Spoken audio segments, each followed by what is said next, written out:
Second, okay. Say that again. Sorry, it's a different device. Just give me 1 minute. Yeah, it was a bit garbled, but yeah.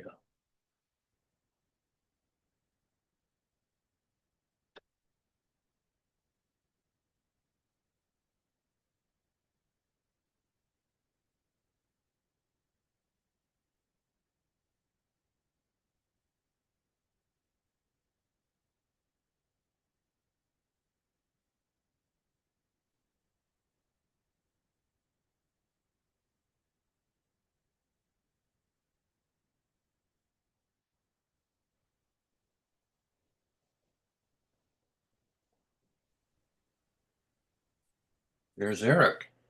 Yeah, hi Barry. Hi Sam. Morning. Morning.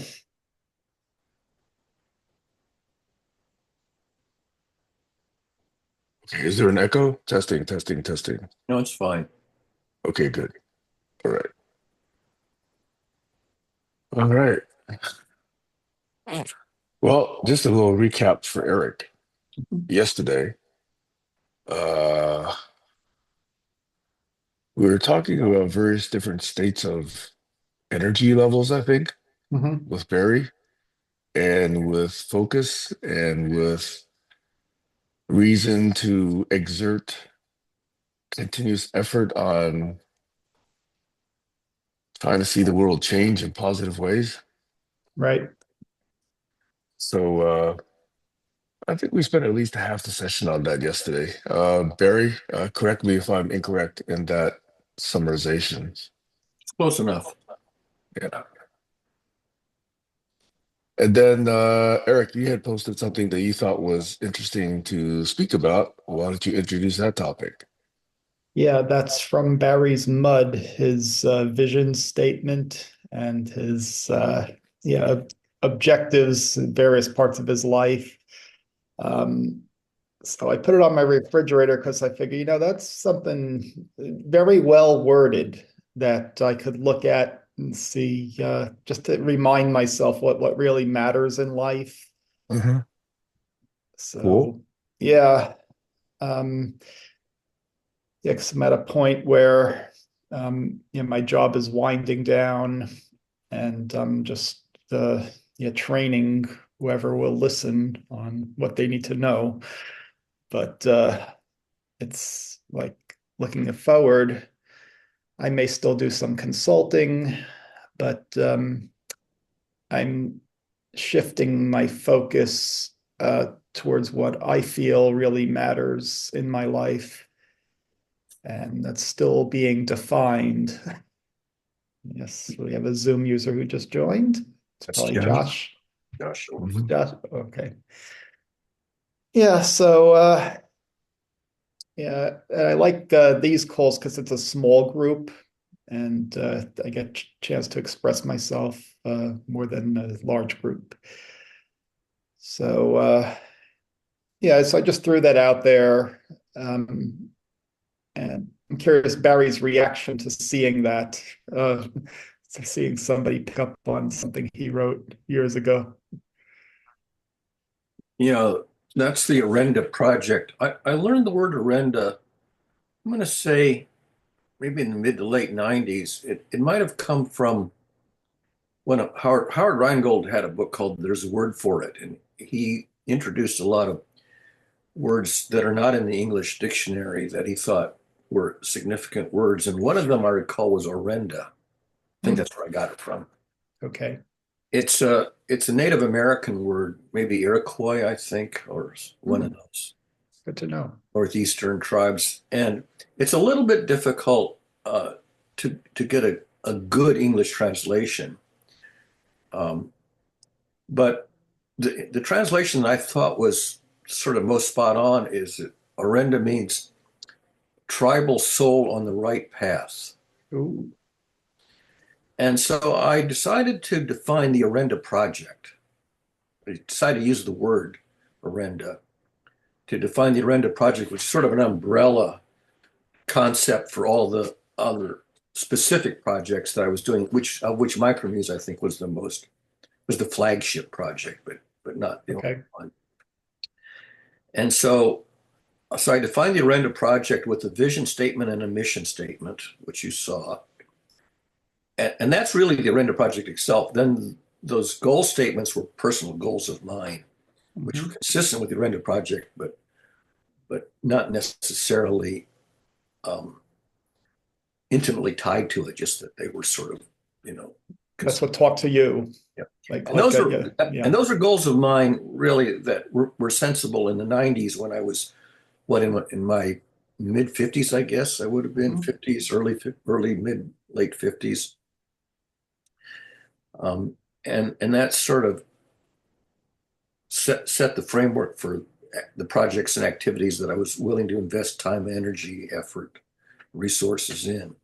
And by the way, there is a web page with the Random Project. I was going to get the web page for you if I can just Okay, that's cool. get the uh, So Sam spells it Orenta, is that right? Or is it Are? oh, it's OREN. Oh, Orenda is correct. Okay, good. Yeah, Wikipedia has a Let me see if they mystical would. power thought to pervade all things. Cool. Yeah. Yeah, so um Would that be relatively synonymous to life force, the way some people use the term life force? I wouldn't equate it to life force, although life force may be the fuel for it. That's sort of like saying, is gasoline equivalent to an automobile? Well, it's a fuel, but it's not what tells which direction to drive the car. it's like, could it be compared to chi or that's Possibly, yeah. yeah. Yeah, I'll be taking a Tai Chi class, so I'll be learning that energy. Looks like one of my computer. Well, looks like one of my computers is down upstairs. I haven't checked it lately.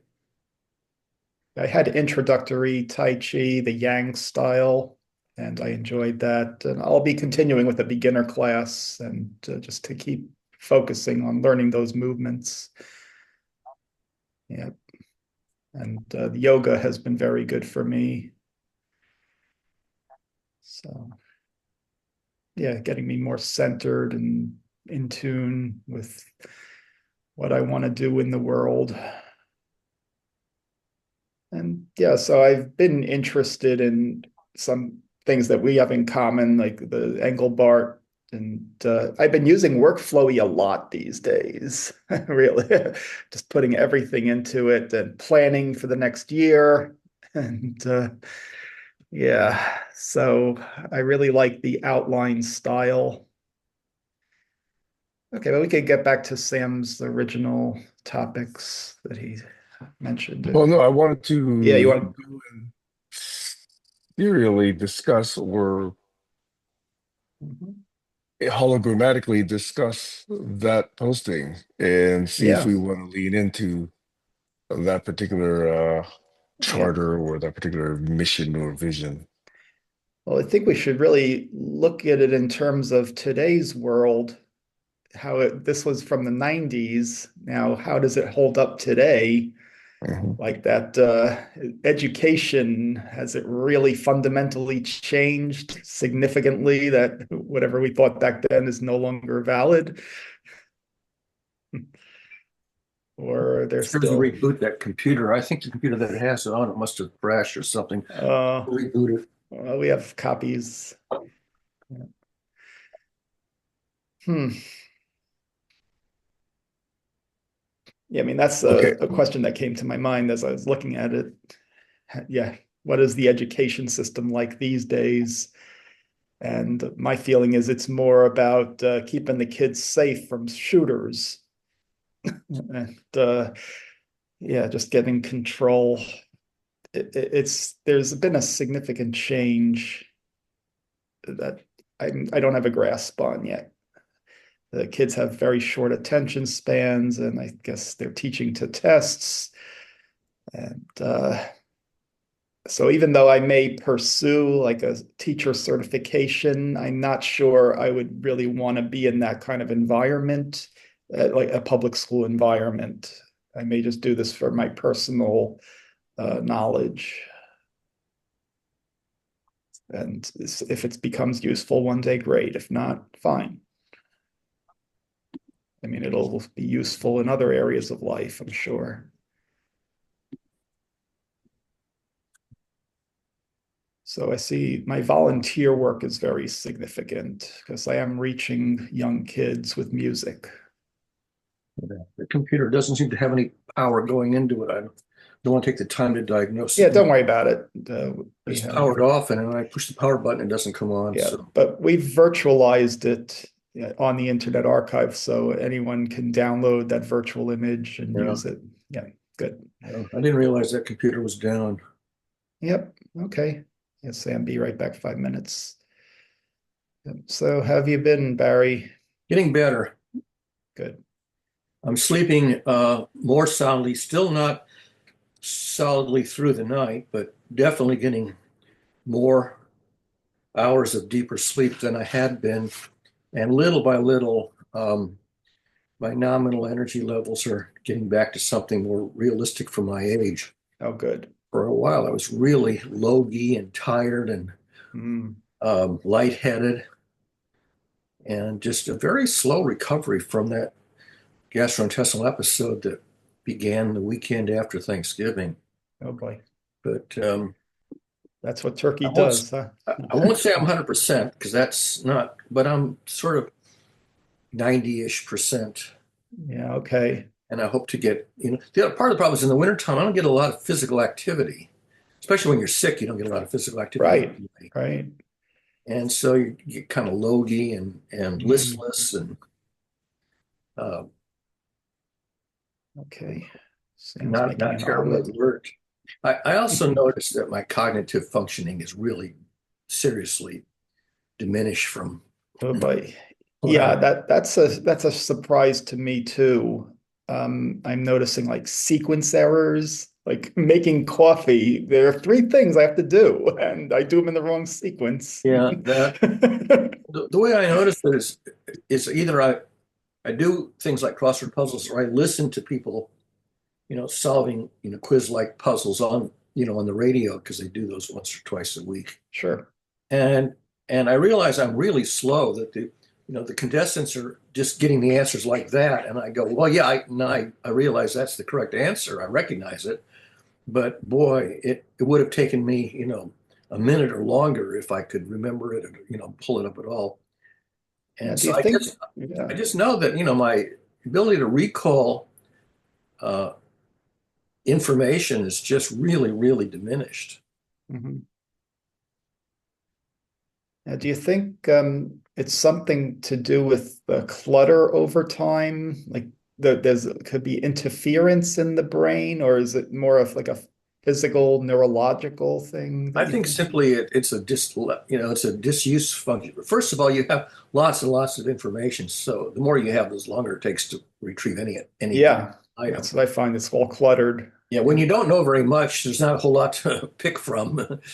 So, and the other thing is that a lot of the information I haven't used that I haven't retrieved that information for years, Yeah, so the and so brain, it's not yeah, there. It's yeah, not it organizes for efficiency. right. So you try to defrag when you sleep, but it's not perfect defrag.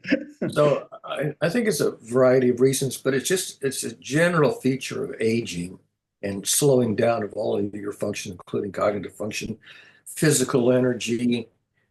Is a goal worth the effort anymore because the payoff is less and the energy is you're less efficient at it anyway. So a lot of things that I would have jumped at doing, 20, 30, 40 years ago, I thought, why bother? It's just, what's the point?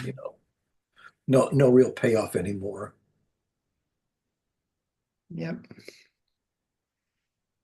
And one thing I'm realizing is that the tools keep changing. So, like the way I did things, like I was editing video this morning and I'm copying files to memory sticks using different computers to convert various file formats.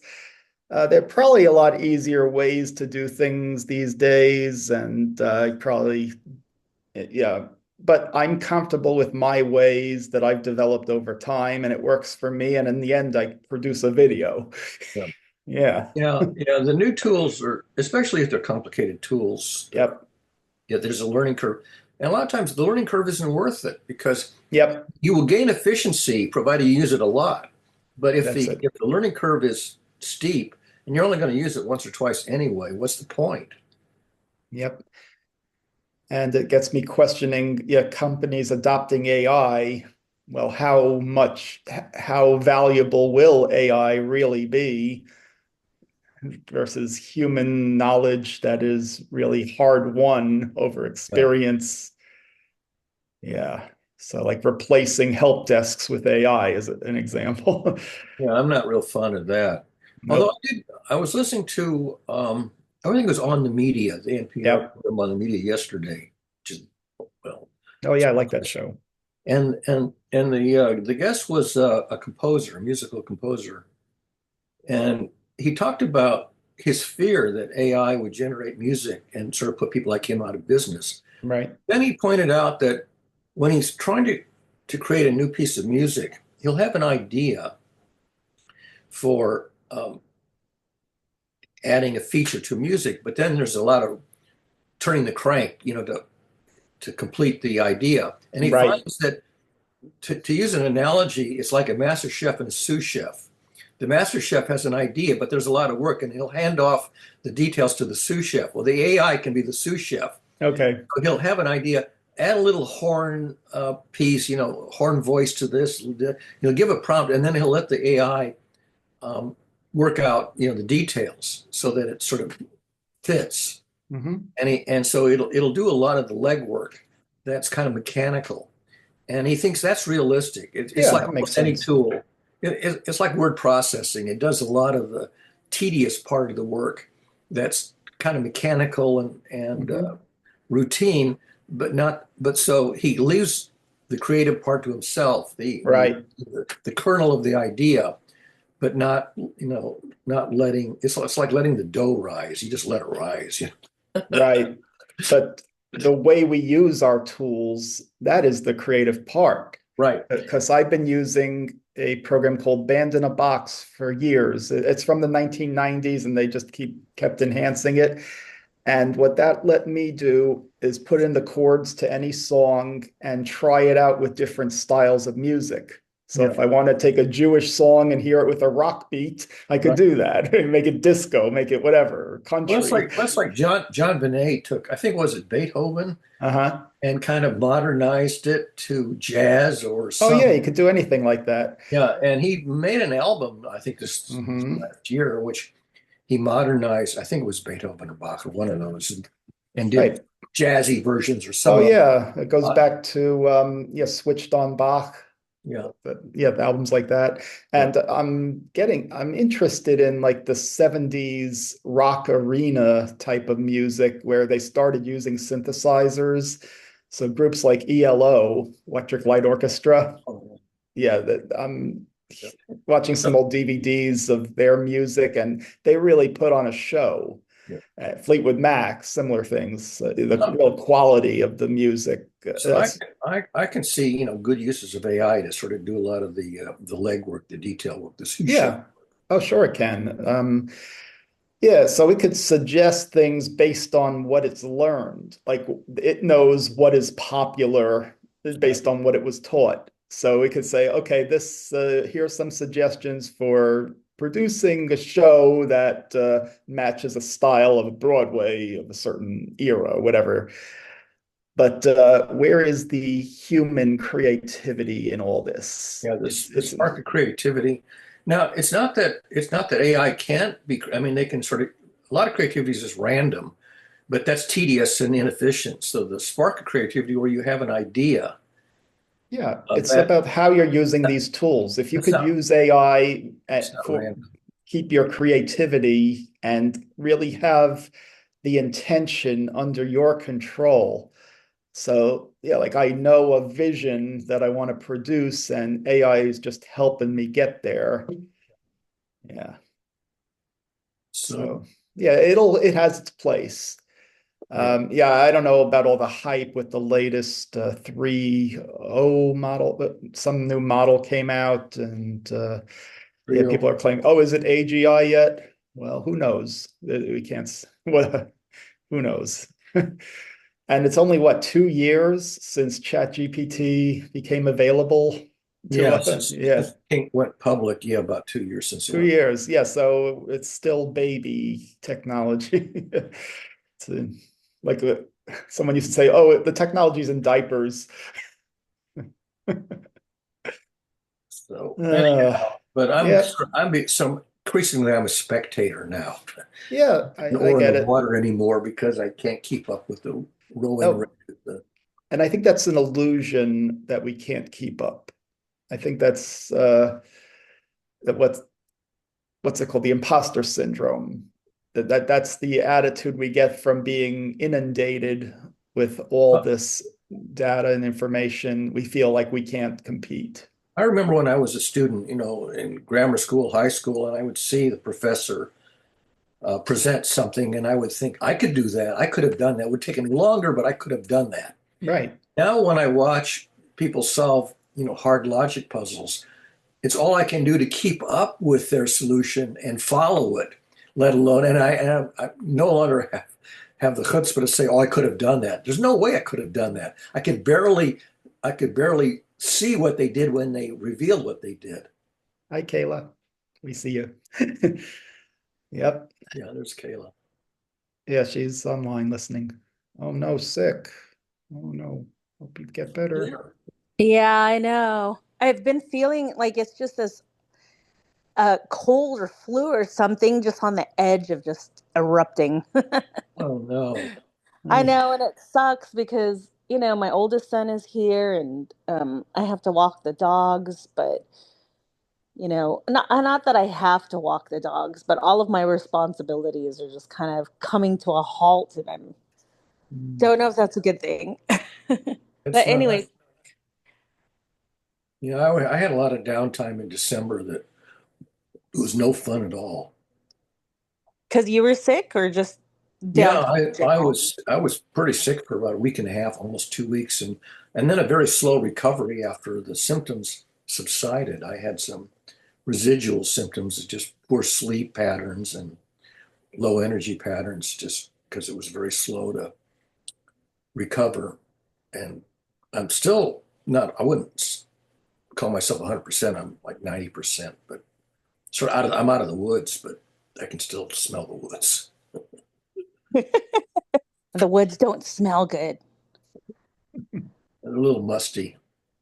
Yeah, it's just not a good time. I mean, again, my oldest son is here. I want to spend a little bit of time with him. The dogs have been I've been in and out walking the dogs all week, so their pattern is totally disrupted. And on top of that, my son has competition in like 2, 3 weeks. So he's got a good spot in his lineup. So I feel like my brain needs to kind of get it together, but my body is saying, rest. But I don't know if I should wear a mask in my house. Uh, Yeah, yeah. I know. Anyway, I I would let digress. the dogs teach you. I think animals have a lot to teach us, like the that natural patterns of their life, daily life. That's what it taught me. That's what's important. Yeah. I got to go out now. Oh, yeah. The dogs just looking at me. Just it's so sad. Every morning they, look at me like, "Are you going to take us out?"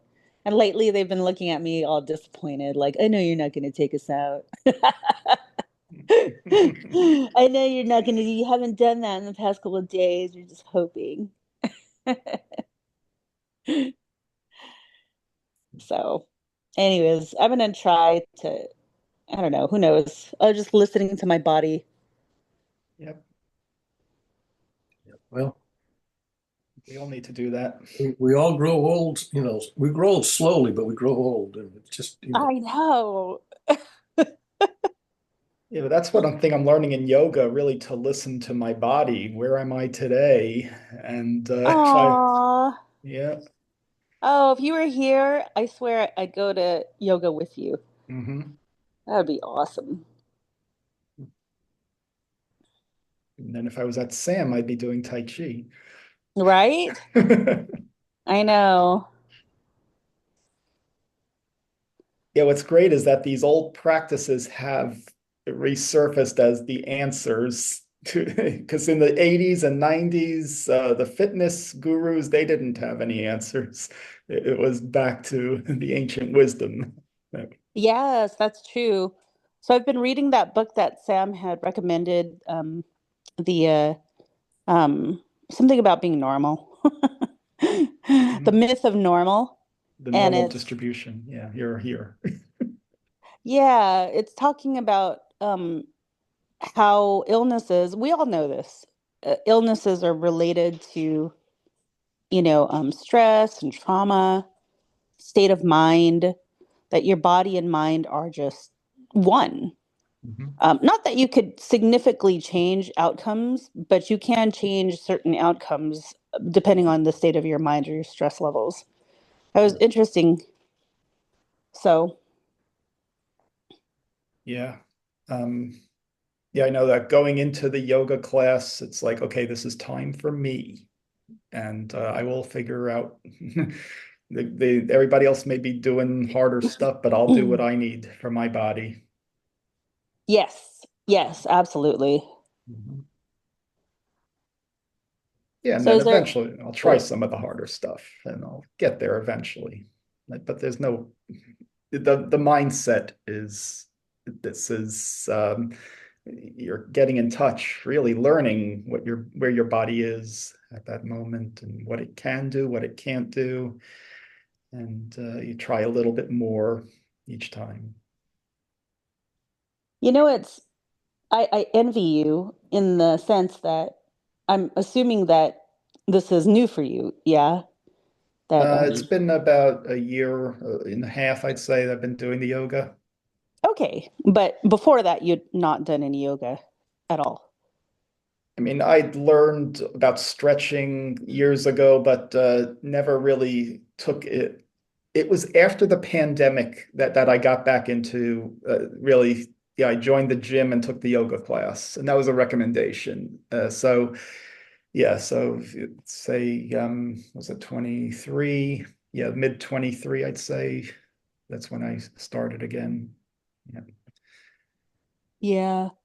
Well, I used to do yoga regularly, Hmm. and I used to do all those crazy poses, the toe, the tree into the toe stand, and Hmm. doing that awesome back bend and the camel toe, or no, not the camel toe. I'm sorry, the camel. I'm thinking of something else that isn't fun.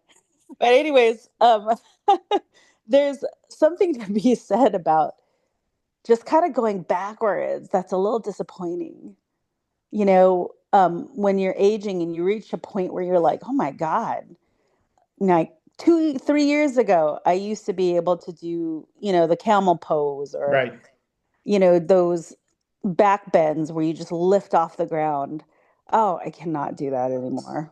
And it's so frustrating. Right. But I find the basics, like just the counter movements, just the fundamentals, that's really important. Yeah, Um, I know. I have to get down to that mindset again of just relearning everything and find joy in relearning.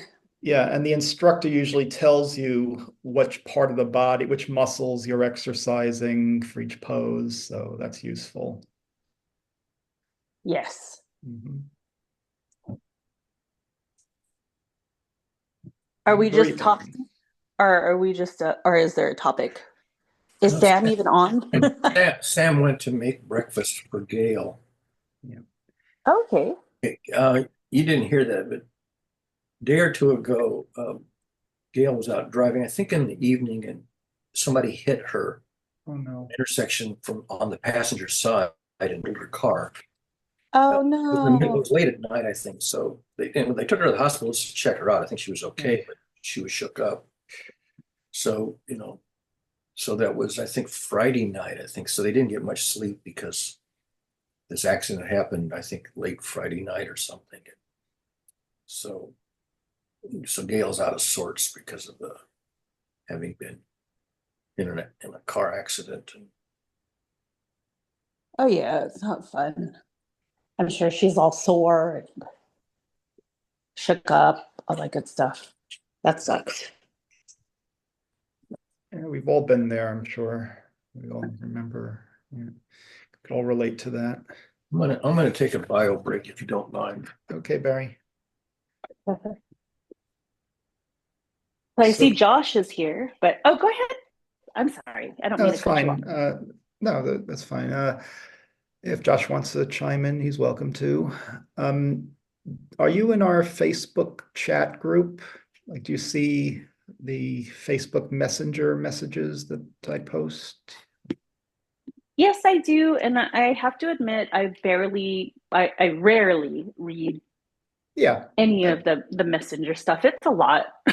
Okay, that's fine. What I'm just going to read is what I posted recently, and this comes from Barry, and this is actually from his mud from the 1990s. And there's an area of the mud where he has an office, and then if you go in his office, you could look at things. So he has a vision statement and a mission statement. So I'm just going to read this. So his vision statement: we envision a wholesome world in which everyone can enjoy the fruits of world peace, prosperity, lifelong learning, spiritual growth, physical health, and emotional well-being, satisfying roles and careers, and meaningful participation in the joy of creative living. Isn't that nice? Yeah. Yeah, that would be great. Okay, then he has a mission statement: to play a leadership role in architecting and engineering the advance of civilization through creative innovation, life-affirming applications of technology, and the wise and responsible use of scientific knowledge, to play a nurturing role in educating and empowering people to realize their full potential, to participate cooperatively, creatively, innovatively, effectively, productively, and rewardingly in achieving the common goals embodied in the vision statement. So I just love Hmm. how precise the wording of these goals is. Yeah. Right. And then he has spiritual goals: to achieve enlightenment, wisdom, and serenity, to become a peacemaker and a peace bringer. Okay, that's plenty right there.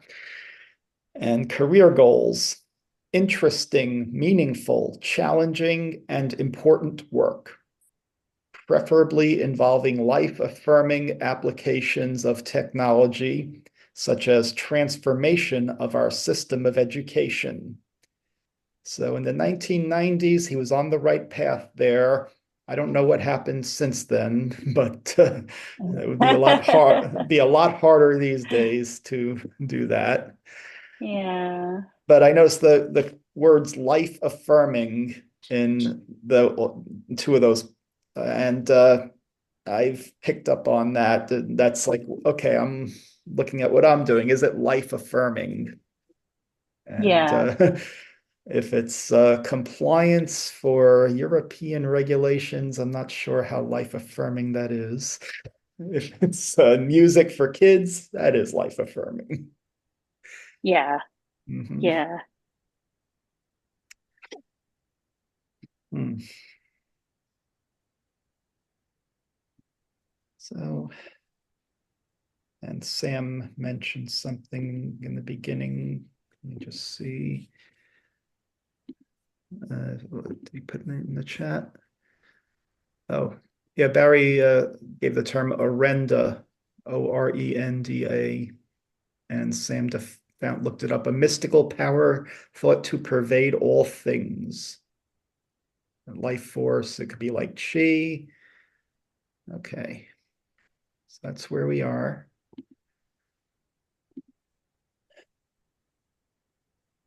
Okay. Um, okay, Barry's back. Yeah. Turned out that the power strip to the upstairs computer had stopped feeding power, so I switched to a different power cord. Maybe that machine will boot up now. Okay. Yeah, do those power strips die over time? I don't know. I mean, it's possible it just got unplugged or something. I didn't really I've figured out. noticed, I just yeah, switched to a different power cord and it powered on. So yeah, good. Yeah, I've noticed those power bricks, they die over time. Those yeah, DC adapters, wall warts.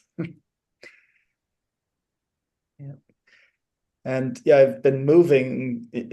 So I moved in early December and I'm still moving the rest of my stuff. And surprised at the lifestyle I had back in the 1990s. Like a big wooden computer desk, just an artifact of the time. It's not needed these days. This is just sitting in my basement waiting for the junk guys to take it away.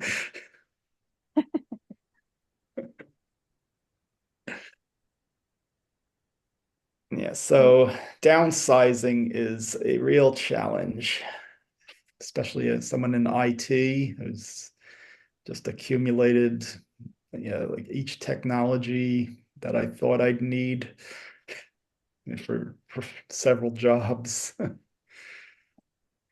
Never really sure, like what books I would really need. So I bought a bunch each time. Now I held on to them and now I'm donating them. There's a Dropbox called Better World Books. So they're around the country and you could donate any books you don't want. And the Internet Archive can scan them into their digital library. So I've been busy doing that. And I will be Actually, making a donation to the Internet Archive. So I have to get that organized. Old VHS tapes, old records, anything that ooh, they think may be rare. Like if you have items that you think might be useful to future generations, you could contact the Internet Archive and they could arrange a pickup of donations like that. So I got to work on that, but that will happen. probably the upstairs router is probably on that same strip because Uh-huh. probably the router is also down, I think, upstairs. The roto router. Yeah, the router. Yeah, because even though the machine booted, I didn't check to see if the router was getting power. It's probably on the same strip. Yeah, I'm finding like all the little things that have to come together to make computer equipment work. And yeah, so like as I moved, I'm trying to recreate what I had and like a MIDI connections to make music with computers and all the little things that have to connect together and the software and the hardware and yeah, so it's fun to figure out, okay, why isn't it working now? Oh, the printer. I plugged the USB cable into the Ethernet jack and thought it would work. And then I eventually figured out, oh, yeah, I thought, oh, what did I do? Did the printer break when it moved? And then eventually I figured out, oh, I plugged it into the wrong place. Yep. Yeah, diagnosing this kind of stuff, it gets to be kind of head scratchy, tedious, and Hmm. not really, you don't really have a very clear mental model of the. Yeah, and here I'm thinking I just need to print one page. And okay, if I can't print on that printer, what do I have to do? Go to a library, go to a FedEx, and it's a simple thing. It's electrons. So, so the physical organisms are degrading and my hardware organisms are degrading and everything is degrading with age. Paul Simon wrote a song, Everything put together sooner or later falls apart. Well, there's a poem, the center cannot hold. Uh, is it? I forget which poet. Um, the poem I'm thinking of. I don't remember who's the author. It's one of the British or Irish authors. The key line is, "Oh, some rough beast slouching toward Bethlehem." That's the key line from it. Let me ask Gemini. Okay. And I think there's something to be learned from poetry. I think I want to get a little bit more into it. I mean, I have some books at home I can. Um, Stuart Levine wrote poetry. He passed away recently. He was on Jerry Mikowski's calls. So I bought his books and looking at a life that's gone and somebody I knew, I'd spoken with him just on Zoom calls, but then going back and seeing a person's life, what artifacts he left behind, I mean, there's something valuable in that. And it gets me wondering, okay, what artifacts am I going to leave behind? Well, people could search for me. They could find my YouTube videos, but they can find my Internet Archive stuff eventually. Poem is the Yeah. Second Coming by Irish poet William Butler Yeats. Oh, Yates. Okay. Things fall apart, the center cannot hold. Mere anarchy is loosed upon the world. The blood-dimmed tide is loosed, and everywhere the ceremony of innocence is drowned. The best lack all conviction, while the worst are full of passionate intensity. Wow. Now I'm wondering what the historical context of his life was in Ireland when he lived. But yeah,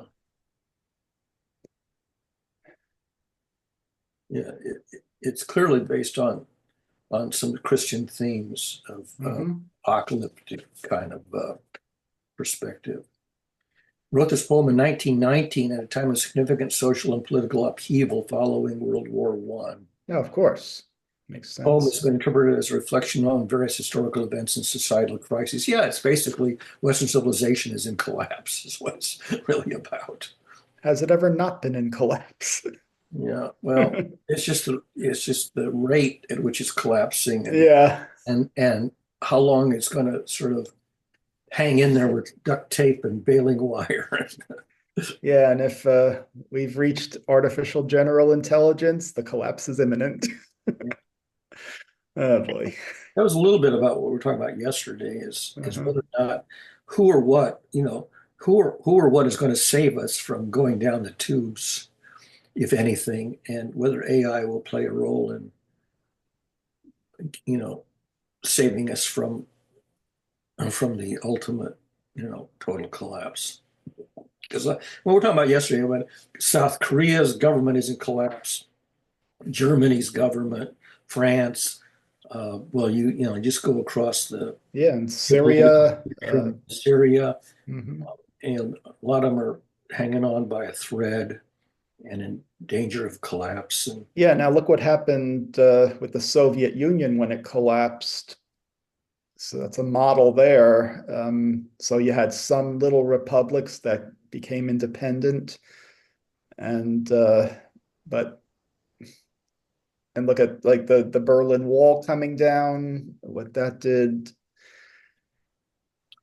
So we have models, but I mean, so the collapse of civilization is a sort of recurring theme in literature and political science and history. I mean, there's a lot of civilizations that have collapsed. Roman civilization collapsed, and now an interesting theme I've heard is when people feel that something is in imminent danger of collapsing, they will write a lot, try to preserve whatever they know and get it out of the danger zone. leave a record. Try Yeah. to leave some kind of record. That there was a civilization here once upon a time. Yeah, so that came up in my music research because there was a Russian musician who wrote all his tunes down, knowing that yeah, things were collapsing around him, and it was discovered in the early 2000s in St. Petersburg, and we now have access to that music. It's amazing music.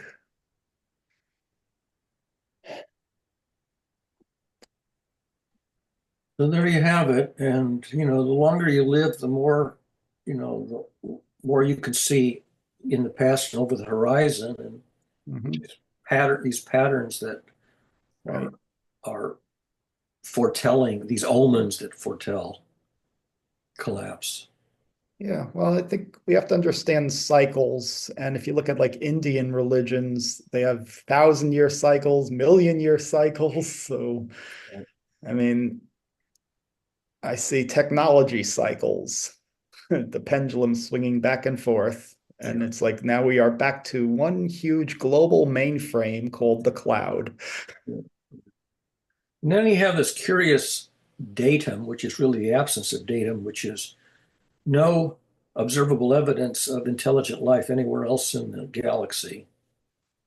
We have enough, Except New Jersey. except New Jersey. Yeah. I was listening to an interview with Bruce Springsteen. Yeah, They were replaying an interview from earlier in the year. Turned out he went through a period of depression. sure. Mentioned, I guess he wrote about it in his book, and it was mentioned in the interview. But his persona on stage was an act. I mean, and he said he wished he was that person. Oh, yeah. He's not on stage. He's not that person. That he Oh, kind of get, celebrities have all kinds of issues like that. yeah, Yeah, not being true to themselves. Yeah, yeah. That yeah. that that the They get public addicted. persona Yeah. is an act. Yeah. Oh, yeah. Acting is tough. Yeah.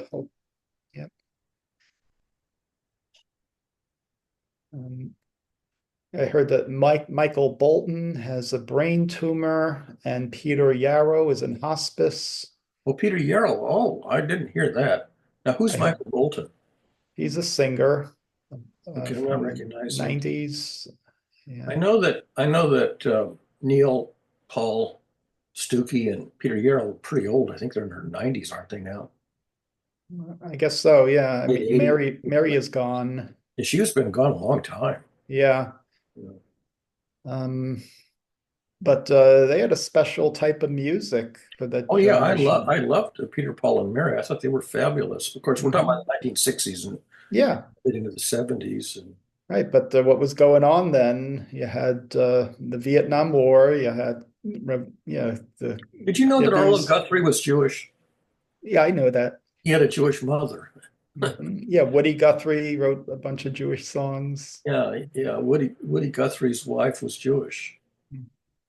Yeah, I didn't know that. I just saw it on some item on the social network that he Yeah, was remember the Adam Sandler song, All the People Who Are Jewish? right. Put Exactly. on your yarmulke, it's time for Hanukkah.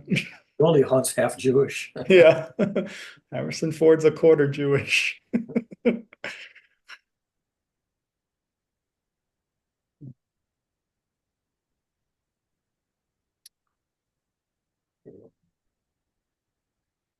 Well, I guess Sam is really attending quite seriously to Gail at the moment because he's been Must gone be a now great omelet, a really amazing omelet for he's half making an then. hour.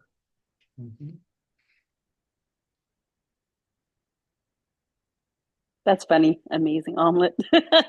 Mm-hmm. Yeah, to spend a half hour preparing an omelet, cooking it. It's probably I have a fun peeling all the vegetables or I something. mean, you can I cook have an a egg fun in less than question for 5 you minutes. guys. Yep. I have a fun question for you guys. Yeah. Eric, you mentioned that what type of artifacts are people going to see, when you depart? Right. Um, what type of artifact do you want them to see?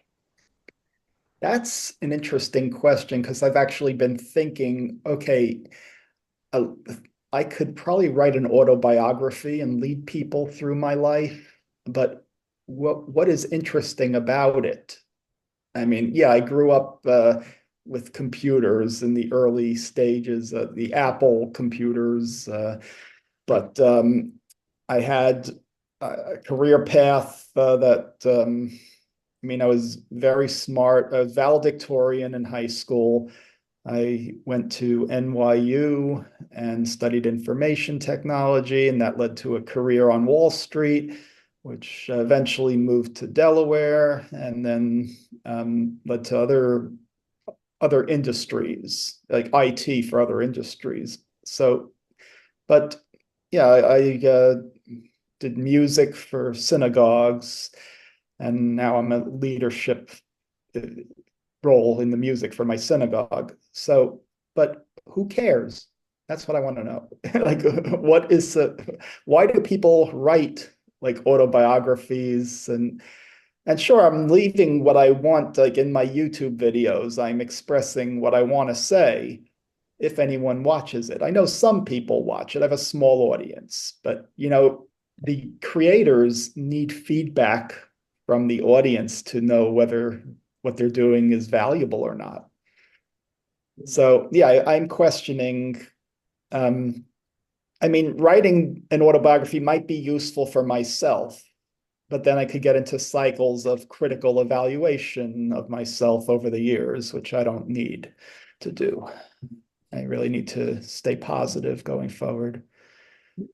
So, So you're yeah, saying so that, I could think of things I may want to leave, but I think I'm leaving enough artifacts along the way. So if anyone wants to follow up my path and see the progression, you can follow, you can find things. But I mean, I think even just knowing that I'm not making any real significant contributions that maybe make me famous like other people, or I think there's value in that you can live a life as where your meaning is with people in your local community who know you. And I mean, with my family, yeah, they're going to go their own way. And I keep wondering, okay, I have a grandniece and a grandnephew on the way. So what would they hmm, want to know about their great uncle? Hmm. so you're saying that if you were to leave something behind, it might be an autobiography or YouTube videos? Well, I have all my YouTube videos out there, but autobiography would be a way of connecting the dots, how I got from A to B to C to D over the years. So it might be a good project for me if I'm really seriously retired. I'm not sure I'm going to be there yet. I may be doing some part-time consulting here and there, but it could be a little like a theme over time to see where because at as I moved, as I'm leaving my job, I'm getting all these thoughts. And I thought, okay, an autobiography would be good for me to see a path in life and see a direction forward. Um, it may just be a therapeutic thing. Yeah. A lot of art is therapeutic, a lot of writing and art. Yeah. Hmm. It was certainly true for me that most of my writing, I think even in my prime, my audience was never more than a few hundred. Right. And that's fine. If you're making an impact even to one person, think about, did you ever see the movie Mr. Holland's Opus? Yeah. Yeah, think about him. He wanted to be a famous composer, but he wound up as a music teacher, and he had an impact on hundreds of students in their career directions, giving them the confidence they needed. Right, Yeah, right. and that matters. Yeah, absolutely. I Yeah, would so have to here agree. I'm looking at these kids and I'm wondering, okay, 10 years from now, 20 years from now, who are they going to be? And if I can help them, if I could give them a little enjoyment, because they have to study a lot of technical stuff now. If I could give them a little enjoyment on the way and then show them a little bit of their soul, that matters. Yeah, and it's sustainable too. You may not know it, but it's very sustainable. Hmm. People will remember that Oh yeah, for the rest of their lives, even. So, right. Barry, I mean, a couple of hundred, that's great. No, You may it's not see it, but probably the most sustainable thing in our culture, our food recipes. Okay, I'll tell you one thing I am proud of. Back in the 1990s, I was in a Jewish singles group, and I built a website for them. And that website posted their events, and it enabled singles around the area to find each other, come to events. And I know that I got people together through that. Like people got married because of my website. Same So happened with micromusic. We had a yeah, few people who had, and I won't say that the marriages necessarily lasted, but there were no, marriages. but there, yeah, but the point is people found each other Right? by knowing about an event that they may not have found in a newspaper. Yeah. Yep. I used to want to be like my old dance group where they're talking to Hollywood and, you know, educating the culture on a bigger scale. Mhm. Now that they've got involved with Moana, and now there's YouTube videos on the creative director just talking about the culture and stuff. And I used to want to be that person, Mhm. um, but at the same time, I Mhm. don't have the wherewithal, and I don't have the connections that that creative director had. She has a lifelong, family, Right. generations of culture and storytelling in her own culture. So, but what I did have that I'm very, very proud of, and I've had to mention this too, um, is my own little dance group, as small as it is here in Ventura County. The women that the safe space that I created, they've all acknowledged that, and I don't know what to do with that. It's so heartwarming, um, Yes. You got to and it, treasure that. Just keep it in your yeah. heart. Know that you did that. And now a lot of them have become very good friends with each other, and then now they're talking about um, perpetuating the dance group, and they keep saying it's my dance group. I'm like, well, no, not anymore. It's going to be You your dance planted the group. seed. Yeah, yeah, and I hope they do to whatever fulfills them, whether if it's continuing the dance group or just remaining friends. So it's really nice to have that seed planted. And the one thing that I can say is, at least with my own family member or even my own community here in Ventura County, not too many people can say that they've achieved what I've achieved. So if I want to compare myself to anyone, No, um, I don't think we should compare ourselves to no, no, we should really value internally the treasures that we have that we see, the seed, the flowers that bloomed from the seeds we plant. exactly, exactly. Yeah, it's wonderful that 'cause anything that creates human connection, you never know the full impact of that over the years. Yeah, absolutely. Mhm. Yeah, it's a lot of randomness if you think about history. So Barry, if the world exploded and a few people survived and they came across your gravesite or your area or whatever it may be, your time capsule. Back in the days it was time capsule, right? Yep. We would, when we were in grade school, we'd have time capsules and we'd put in Yes. there what would you have in your time capsule, or what artifacts would you want? The only thing that I really, really want to survive me is the academic research that I did. And there's really only two of them. One of them is one I did in grad school, which I'm pretty sure has made it into the academic literature because my thesis advisor ended up writing a book, which the last chapter was essentially my PhD thesis. But more importantly, I think that the mathematical model of relating emotions to learning, which is the one thing that more than anything I want to make sure doesn't go up in smoke. I mean, I put it on the internet naturally, but if the world goes up in smoke, so does the internet. So Yeah, I don't yeah. know. I don't know in what form it would survive. I mean, Okay. Now, would you say that effective computing has adopted that model? well, it's mentioned.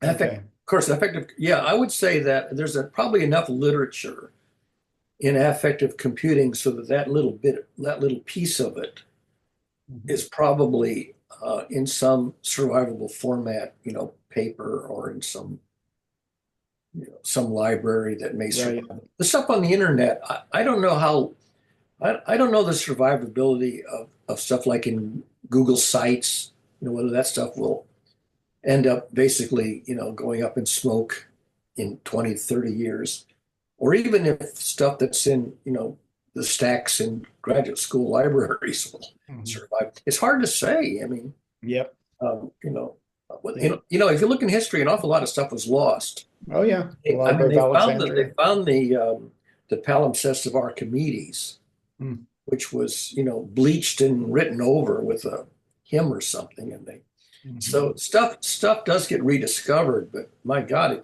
can take millennia for stuff to be rediscovered.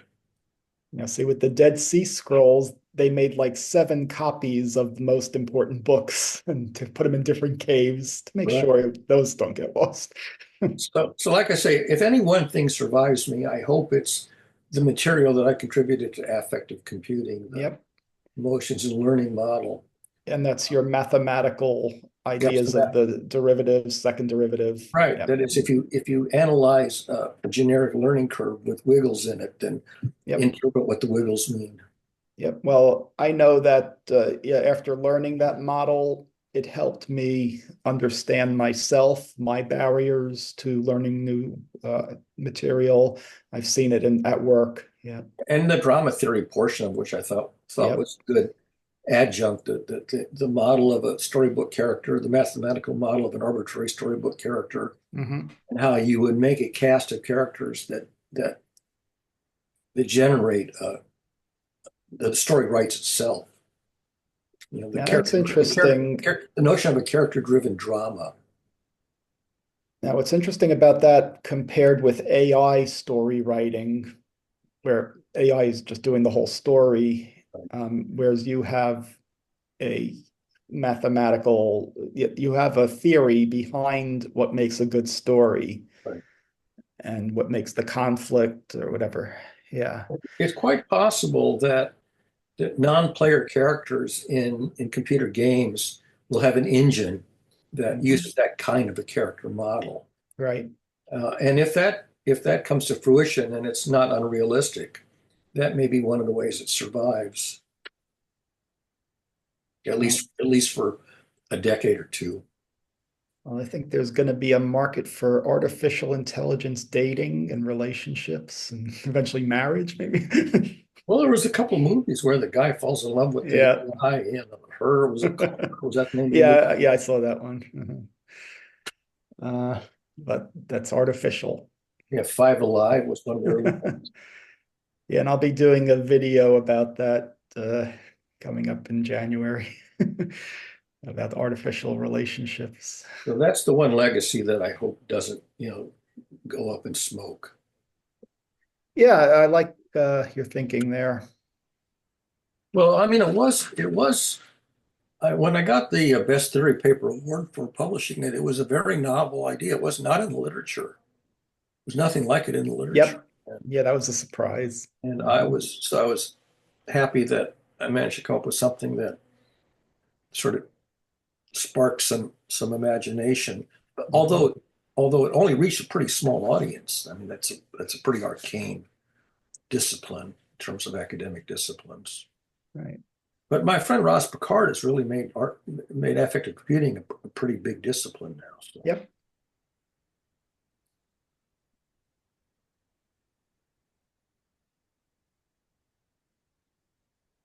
But you want to find something that leaves the world, a little bit better place than you found it.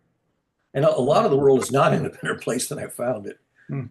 I mean, maybe in some corners of technology, in some corners of academia, maybe in some corners of the arts, that we're making some net progress. But boy, I'll tell you, in the realm of governance and politics, I think we're backsliding big time, Mhm. and maybe economics too. Maybe in Yeah, capitalistic it's tricky. stuff, I think we're not necessarily making the world a better place. So we're concentrating wealth in very small hands, which I think is not a very smart.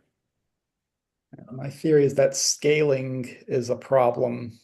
As you scale up, you need different tools and the different economics too. And the way business has scaled over these years, you have these mega corporations dictating the show. I mean, The one thing tech, about AI is that AI will let you scale complexity. The problem with complexity is it doesn't easily scale. yeah. But AIs don't really have that disadvantage because you can replicate a complex system in technology, so it's not hard to scale. Yeah, the digital twin. Yeah, so the scaling of complexity may be a solved problem, at least for non-living systems. But for living systems, the scaling of complexity is probably still unrealistic.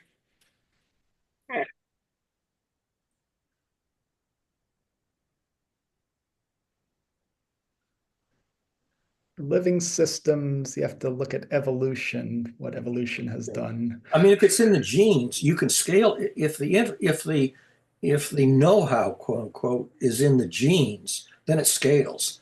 But if it's in the learning, if it's in acquired knowledge, after germination, Mhm. that's not terribly scalable.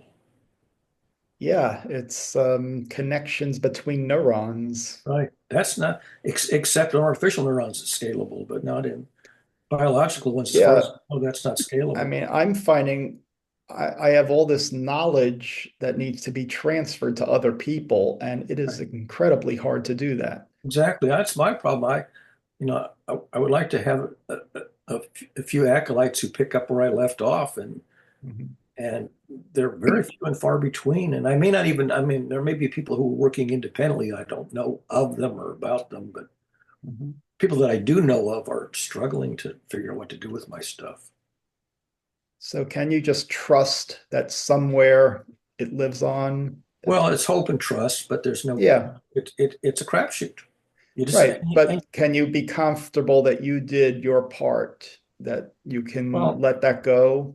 I mean, I didn't do a road trip. A lot of people will go on a road trip to Yeah, of promote. course. But did you I need never went on that? a road trip. But you didn't need that. Yeah. Um, and you did things with the Science Museum. I think that is a real value that you added to Yeah. generations who saw your work there. Yeah. I mean, the notion that, that the genre of puzzles has, Mhm. it's a genre that has a small audience, but it's persistent. There's a Oh, there's yeah. If you there, go back there to the Scientific Americans, the Martin Gardner yeah, puzzles, there's yeah. puzzle loving communities which are of the order of maybe a few thousands who are active. There are people who are spectators. Like I've become a spectator. Mhm. I just don't have the ability to solve the hard puzzles like the geniuses in the field. But there are Yeah. geniuses in the field. There's there's a guy whose name is Marty Sears who's been very creative in the generalized Sudoku world, who's really taken Mhm. it by storm. Yeah. He's not alone. There's probably a Hmm. few dozen people in that genre I'm that, sure it's very common across the world. yeah. Yeah. Okay, Kayla's signing out. Yeah. So, I just have to take a potty break, but then around this time the kids wake up, Yep, we so I have to understand. feed them. Whatever time you had, we value. yeah. I know. See you Thanks, you online. guys. Yeah. Thank I you. will Well, hopefully talk to you guys later. yeah, be well. Okay, have a good day. Bye. Bye. Yeah. Um, See, if people grew up having the time to work with puzzles, get like if you look at a page of a puzzle and you just have the time of the day for a few hours to ponder it, Yeah. I think that's the mentality that we need to get back to at some point, Yeah. and maybe AI will take care of all the stuff, And, so and, we and have time. the demographic who can get a really good endorphin high from solving an appropriately challenging puzzle, most people don't get endorphin highs. Most people want the the adrenaline highs or the serotonin highs or Mhm. and so the demographic who undertake challenging goals for endorphin highs. That's, I'm going to say, maybe 5% of the population who Mhm. are driven to pursue challenging objectives for endorphin highs. And most people, are not in that demographic. 95% probably aren't in that demographic. Yeah. Well, that's what makes us all unique. Yeah. Yeah, and that's the value of diversity. Right. I mean, the value of neurodiversity, because we need everybody. Yeah. So I've been playing I don't know if I mentioned before that LinkedIn introduced a game called Queens. No, I didn't know. And Queens was invented by a guy from the Sudoku world. Mhm. Can I remember? I now forget the name of the guy who introduced it, but there's a Sudoku guy who invented this game Queens, and it ended up being on LinkedIn. Mhm. And then so there's a new one every day. But then there was a archive site where you can play all of the, not all, almost all of the ones going back for about a year or so. Okay. And it's a game that you can um, they vary in difficulty, but the easy ones are typically no more than 5 minutes to solve. Mhm. And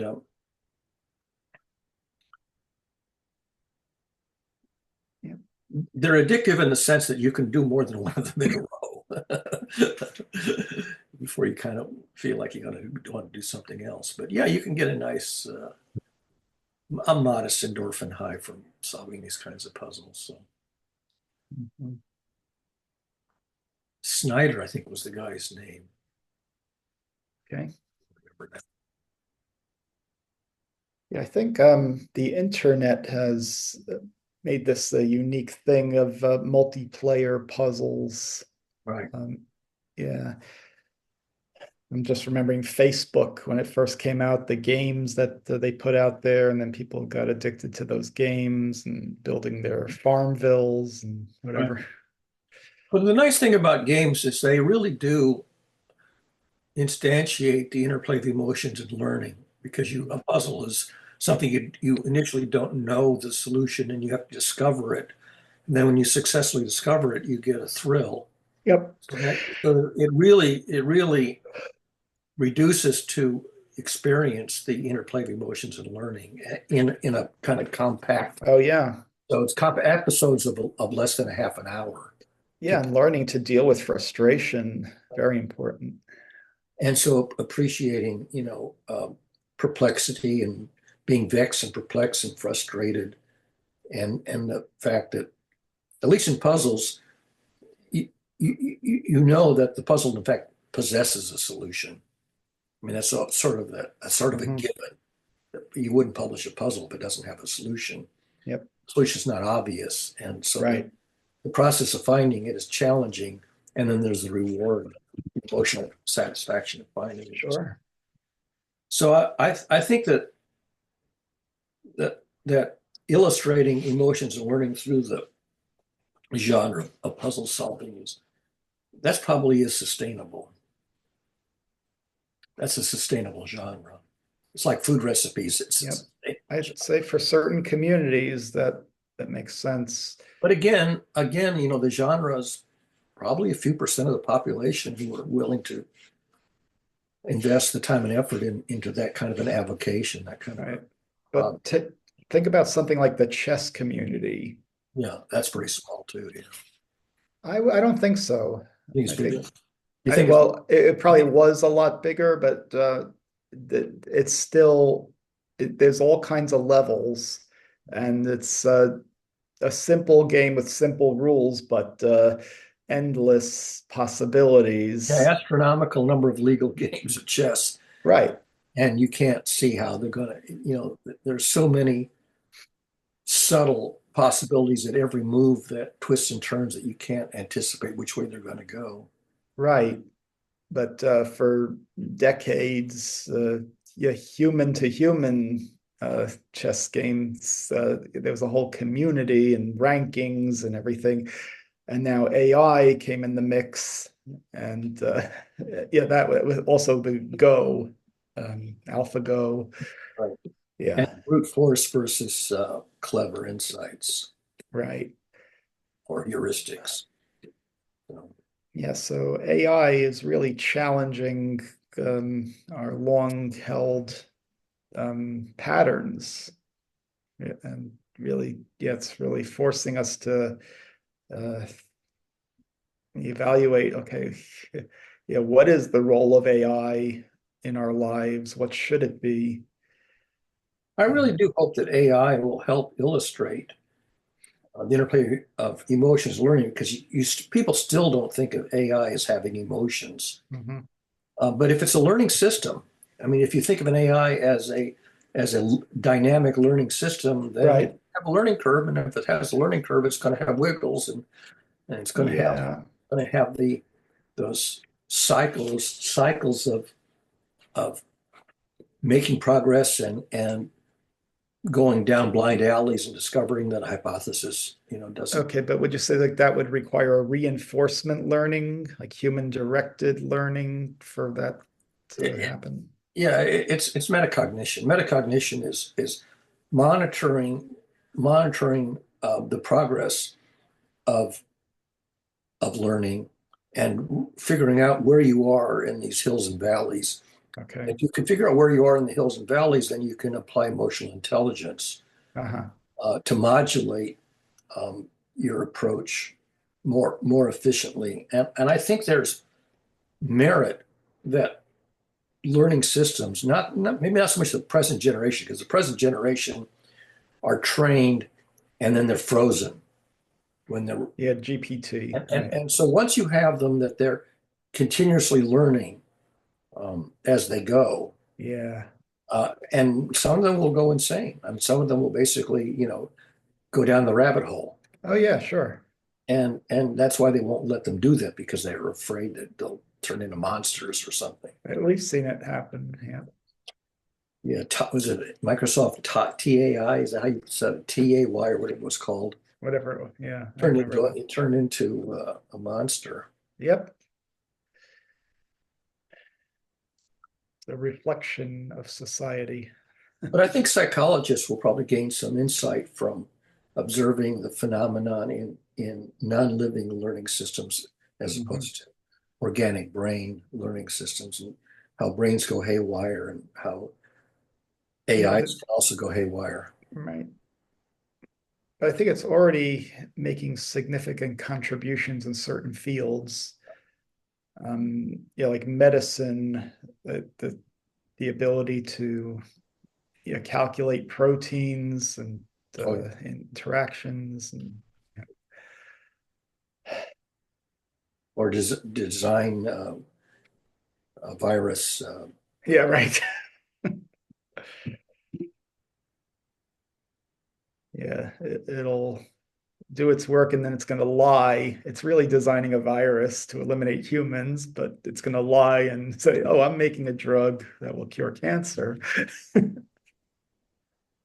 So yeah, it's a double-edged sword, and Yep. will it have? The real question is, will it have ethics? Good question. Yep. And an AI that has ethics, that's going to be quite a challenge. Oh yeah, it's being worked on. There's university courses in that AI ethics.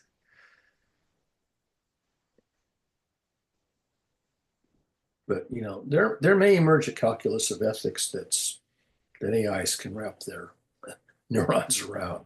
Hmm. Well, I'd be hard pressed to Yeah. elucidate what that's going to look like, other than the fact that it's not an unrealistic possibility.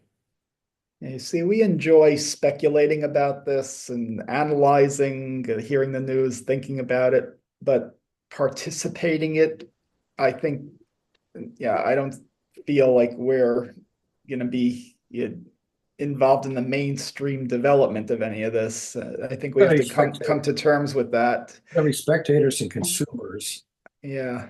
and some of it may be alarming. Yep. So that's what I'm coming to terms with my new role that I'm more like on the outside. I used to be on the inside, seeing more of Well, how. You know, I don't know if you know this. There's a funny definition of a consultant. Yeah. Consultant is somebody who borrows your watch to tell you what time it is. Sounds But good. but yeah, basically steering people from going down rabbit holes, Hmm. steering in a direction that is likely to be productive and not and end up a dead end Yep. with loss of time and energy and resources and leading nowhere. A lot of dead ends out there. Oh yeah. And maybe sometimes there is value in pursuing something and it leads to a dead end. I think there Well, is one of the some. things that it lead to is that you can end up writing a Shakespearean tragedy Uh-huh. that illustrates the example of a dead end. I mean, Shakespeare basically wrote comedies and tragedies where either the drama ran into a dead end, everybody dies, or ran into a big chuckle, everybody suddenly got enlightened and Yeah. figured out how foolish they were and Hmm. and emerged out of their foolishness. So Hmm. that was a pretty good breakthrough of showing that, dead ends versus aha insight and big laugh about how idiotic we were.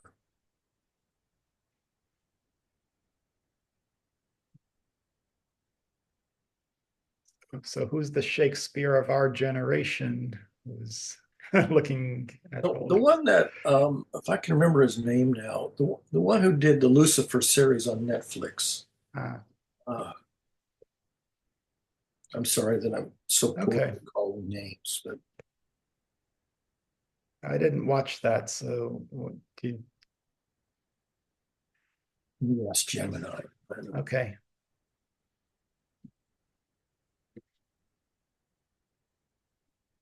Gemini. Gemini.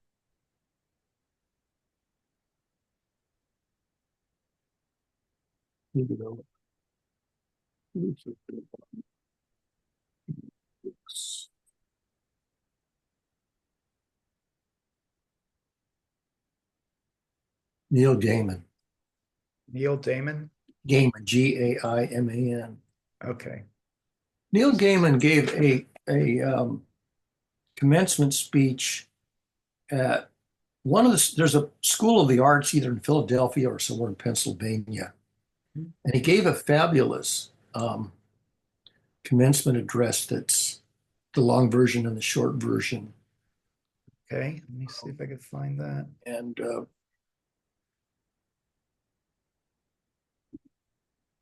they were graduate students of the arts. That was their major. Okay, there's one called And he Make gave Good a Art. yeah, make good. Yeah, make good art was the phrase. He says, "What you do is make good art." And there's a short version, it's just that snippet. Yeah, 12, it's Then a there's the 20 whole minutes. speech. There's a whole speech in which that snippet is the standout snippet. Hmm. It's just make good art was Yeah, okay, I got it. that's Neil Gaiman. And that clip, that what 3 4 minute clip is probably your best introduction to Neil Gaiman. And Okay. that was before he developed Lucifer and I think he has a couple of other projects either before or since Lucifer that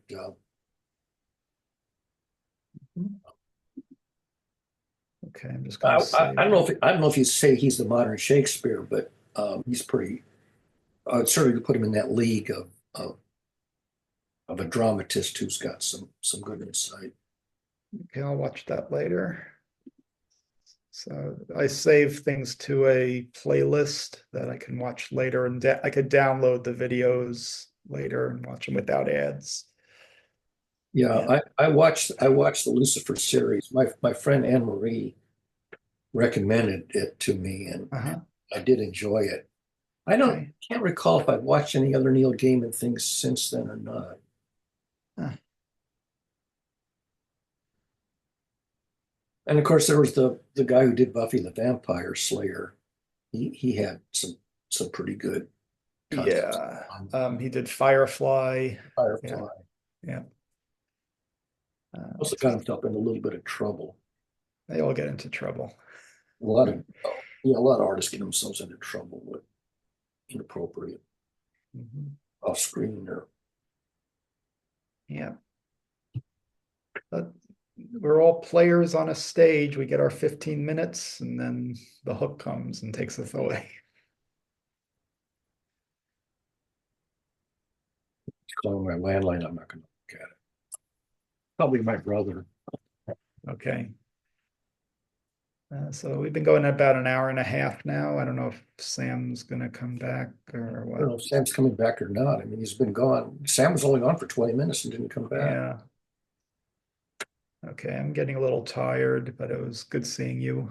Want to break it off? Yeah, we can break it off. Yeah, we can break it off and I can go figure out what happened to my machine upstairs with the probably just a power strip that went off. I'll see. You now have a puzzle, a nice puzzle. I'm pretty sure the whole power strip went off. Yeah, that's probably it. And it took the router offline. So The router, the roto router.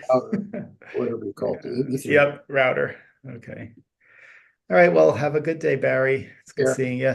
Bye-bye. Bye.